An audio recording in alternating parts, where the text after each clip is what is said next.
গৌর হরি নবদ্বীপ সুধাকর নবদ্বীপ চন্দ্র আমার গৌর সুন্দর। আজ এই শ্রীধাম নবদ্বীপ মাঝে অবতীর্ণ হয়েছে। ওমা আমার গৌরকে জানো? আমার গৌরকে মহাজনে কি বলছে? নন্দ সুত বলে জানে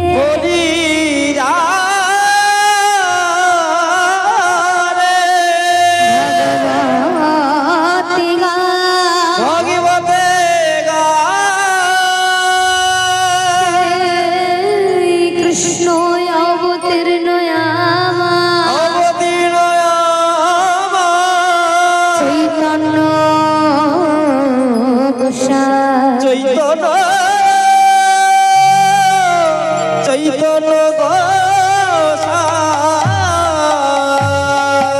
লক্ষ্য করবেন মা কি বলছে? নন্দ সুত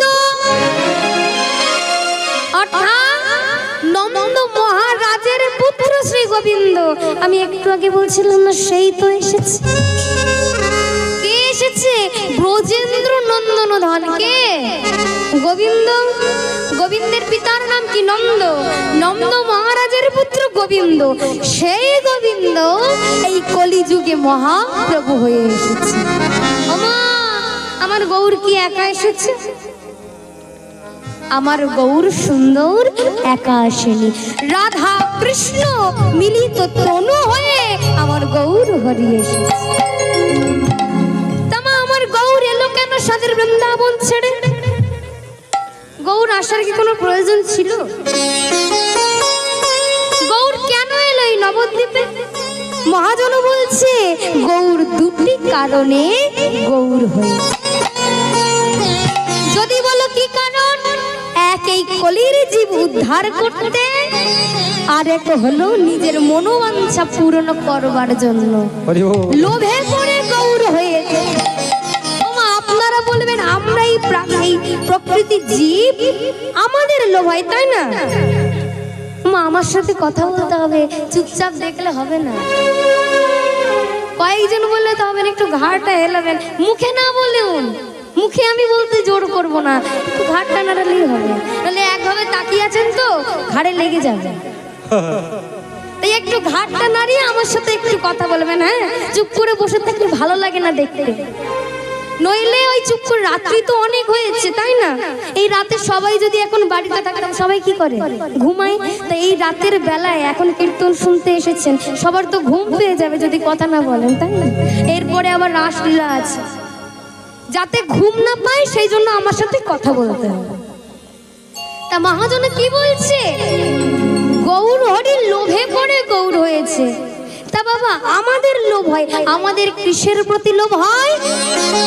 টাকা পয়সা বাড়ি গাড়ির ওপর লোভ হয় আমাদের, কারণ আমরা এই কলির জীব। আর গৌরের কিসের প্রতি লোভ হয়েছে? না ভক্তের ওই ভক্তি সম্পত্তি আমার গৌর হরির লোভ হয়েছে। শাস্ত্রগণকে ডেকে বলছে সরদর্শন। সরদর্শন এসে বলছে ডাকলে প্রভু। আচ্ছা বলতে পারো সরদর্শন, আমি কি করলে ভক্তের ওই ভক্তির সম্পত্তিটা পাবো? সরদর্শন বলছে প্রভু আমার তো 6টা গুণ, আমি বলতে পারবো না। তুমি ভাগবতকে জিজ্ঞাসা করো, ভাগবতের 10টা গুণ সে বললেও বলবে। প্রভু ভাগবতকে ডাকলেন, ভাগবত ভাগবত এসে বলছে ডাকলে প্রভু। আচ্ছা বলতে পারো ভাগবত আমি কি করলে ভক্তের ওই ভক্তির সম্পত্তিটা পাবো? ভাগবত বলছে প্রভু তোমায় যদি ওই ভক্তির ভক্তির সম্পত্তিটা পেতে হয়, তোমাকেও ওই ভক্তের মতোই ভক্ত হতে হবে। শোনো প্রভু, তুমি ভেবো না তুমি ভগবান বলে তোমার জন্য কোনো আলাদা নিয়ম হবে। ভক্ত যেভাবে ওই ভক্তিটাকে আস্বাদন করে ঠিক সেভাবেই তোমাকেও ভক্ত হয়ে ভক্তির মতোই আস্বাদন করতে হবে, এমনি এমনি হবে না। তাই বাবা আমার গৌর সুন্দর গৌর হয়েছে। তা এখানকার বাজার আছে তো, তাই না? বাজার আছে, তা বাজারে যখন যান কিছু সবজি কিনতে, 1 কিলো আলু কিনুন বা 1 কিলো বেগুন, তার জন্য পয়সা দিতে হয় না এমনি এমনি দিয়ে দেয়? দিতে হয়। ঠিক তেমনি মা শ্রী গোবিন্দে ভগবানের শ্রী পাদ পদ্ম পেতে গেলে সেটাকে ভক্তি দিয়ে পেতে হবে, এমনি এমনি পাওয়া যাবে না। আচ্ছা যদি বলো ভক্তের সম্পত্তি হলো ভক্তি, তা ভগবানের কোনো ধন নেই? বলে ভগবানেরও ধন আছে। কি ধন? ভগবান হলো কৃপা ধনে ধনী। ভক্ত ভক্তি ধনে ধনী আর ভগবান কৃপা ধনে ধনী। গোদাবরী নদীর তীরে রায় রামানন্দ প্রভুর সঙ্গে বসে মহাপ্রভু বলেছিল, রামানন্দ, বলতে পারো রামানন্দ, এই জগতে সবচেয়ে বড় ধনী কে আর সবচেয়ে বড় সম্পত্তিটা কি? রামানন্দ বলেছিল, প্রভু এই জগতে যদি বলো তাহলে সবচেয়ে বড় ধনী হলো ভক্ত, সবচেয়ে বড় সম্পত্তিটা হলো ভক্তের ওই ভক্তি সম্পত্তি। আমার গৌর হরি এসেছে, কার কার আনন্দ হচ্ছে না হাত তুলুন তো। ভালো করে শুনতে হবে, শোনাটা শোনার মতো শুনতে হবে মা। এবার কার কার আনন্দ হচ্ছে হাত তুলুন তো। সবার আনন্দ হচ্ছে, আমার মায়েদের আনন্দ হচ্ছে, পিছনে যে বাবারা আছে তাদের বোধহয় আনন্দ হচ্ছে না। না না, আনন্দ হলে তো হাত তুলতো, কি তুলতো তো, তাহলে হাত তুলছে না মানে কি আনন্দ হচ্ছে না? আমি তো এটাই ভাববো। ও বাবা, এই হাত তোলাটা আমার জন্য নয়, তুমি ভগবানের জন্যই তুলছো। যদি বলেন পিছনে আমাদের কি কীর্তনিয়া দেখতে পাচ্ছে নাকি, আমি হাত তুললেই কি না তুললেই? ওমা, আমি না দেখতে পারলেও তিনি তো সব দেখতে পায়, তাই না? আমার চোখে ফাঁকি দেওয়া যাবে, তার চোখে ফাঁকি দেওয়া যাবে? কখনোই যাবে না। তোমার যে যে গৌর হরিকে ভালোবাসো একবার উলুধ্বনি দাও দেখি। আমার গৌর এলো রে সোনার নদিয়া, আরেকবার হোক জয়র ধ্বনি, শব্দ শোনা যায় আমার গৌর এলো রে। সবাই মিলে হাত তুলে হাত তুলে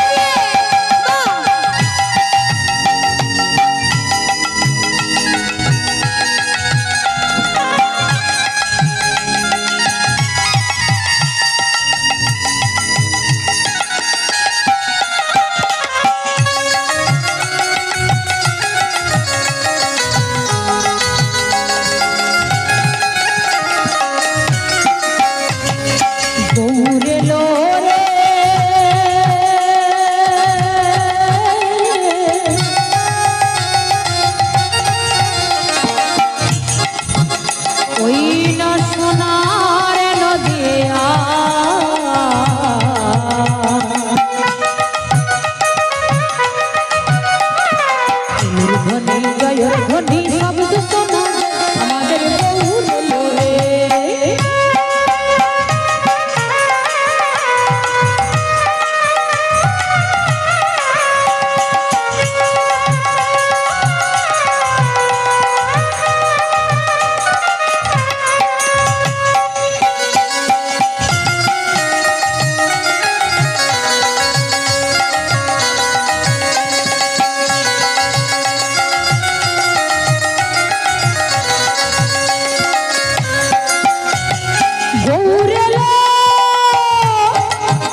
ধ্বনি জয়ের ধ্বনি শব্দ শোনা যায় আমাদের গৌর এলো রে।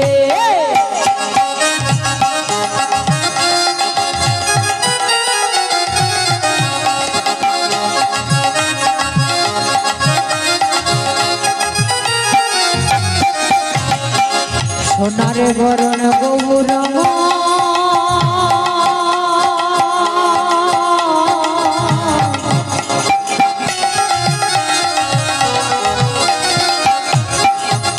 ওই না ধুলাতে লুটা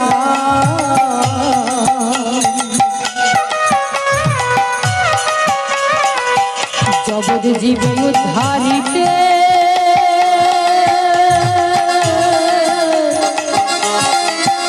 ওই না দারে দারে যায়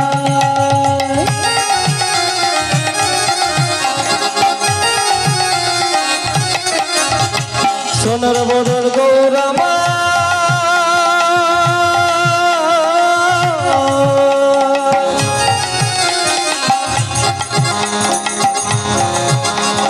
ধুলাতে লোটা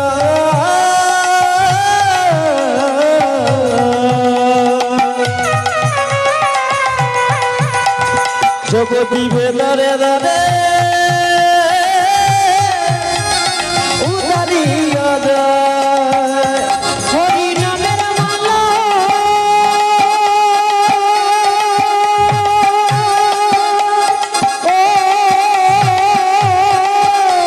হরি নামের মালা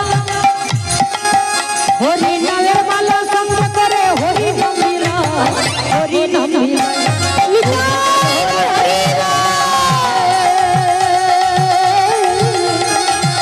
লীনা সোনার নদিয়া ফুলের ধ্বনি জয়ের ধ্বনি শব্দ শোনা আমাদের গৌর এলো রে।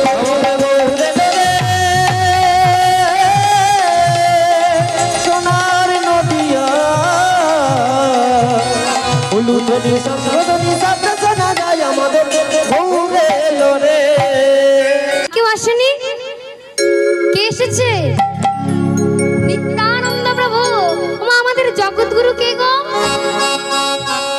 এক্ষুনি বলেছি, নিতাই চাঁদ। আবার নিত্যানন্দ প্রভু না হলে কোনোদিন বাবা গৌর পাওয়া যাবে না। গৌর পেতে গেলে প্রথমে নিতাইয়ের কৃপা লাগবে। তাই তো বলছে নিত্যানন্দ জগত গুরু গৌর বাঞ্ছা কল্পতরু। সবাই মিলে হাত ধরে হাত তালি দিয়ে গৌরে বাঞ্ছা নিত্যানন্দ জগত গুরু গৌর বাঞ্ছা কল্পতরু। গৌরে বাঞ্ছা প্রভু সীতানাথ শ্রীবাস পণ্ডিত, প্রভু সীতানাথ প্রভু সীতানাথ শ্রীবাস পণ্ডিত, প্রভু সীতানাথ শিবাস পণ্ডিত গৌর গদাধর নিত্যানন্দ জগত গুরু গৌরে বাঞ্ছা